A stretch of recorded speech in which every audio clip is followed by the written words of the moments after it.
Rocket science ඇකඩමි එකේ අපි drone ගැන ලෙසන් සීරීස් එකක් කරගෙන යනවා කියලා ඔයාලා සමහරට දැනටත් දන්නවා ඇති. ඉතින් කස්ටම් ඩ්‍රෝන් එකක් ඩිසයින් කරලා ඊට පස්සේ ඩ්‍රෝන් එක අපි Python වගේ ලැන්ග්වේජ් එකක් පාවිච්චි කරලා කන්ට්‍රෝල් කරන්න පටන් ගන්නවා.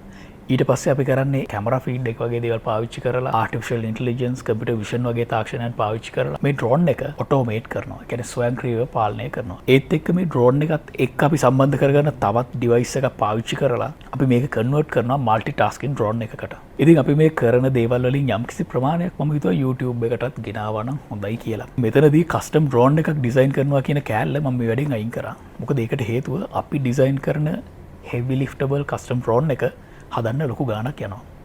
ඒ නිසා මම හිතුවා අපිට ලේසියෙන් හොයාගන්න පුළුවන් විශේෂයෙන් මේ රටේ දැන් තියෙන තත්ත්වෙත් එක්ක මේ ඩොලර් ප්‍රශ්නේ යටි හැම ප්‍රශ්නම එක්ක අපිට ලේසියෙන් හොයාගන්න පුළුවන් drone එකක් අරගෙන අපි මේක පාවිච්චි කරලා Python වගේ programming language එකක් පාවිච්චි කරලා කොහොමද drone එක control කරන්නේ ඊට පස්සේ computer vision artificial intelligence වගේ තාක්ෂණයන් පාවිච්චි කරලා මේ drone එක ස්වයංක්‍රීයව එහෙම නැත්නම් automate කරන්නේ කොහොමද වගේ දේවල් මේ lesson series එකේදී අපි කතා කරගෙන යමු.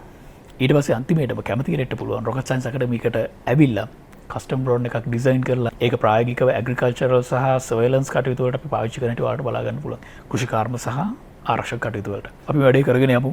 බලමු ඉස්සරහට මොකද වෙන්නේ කියලා.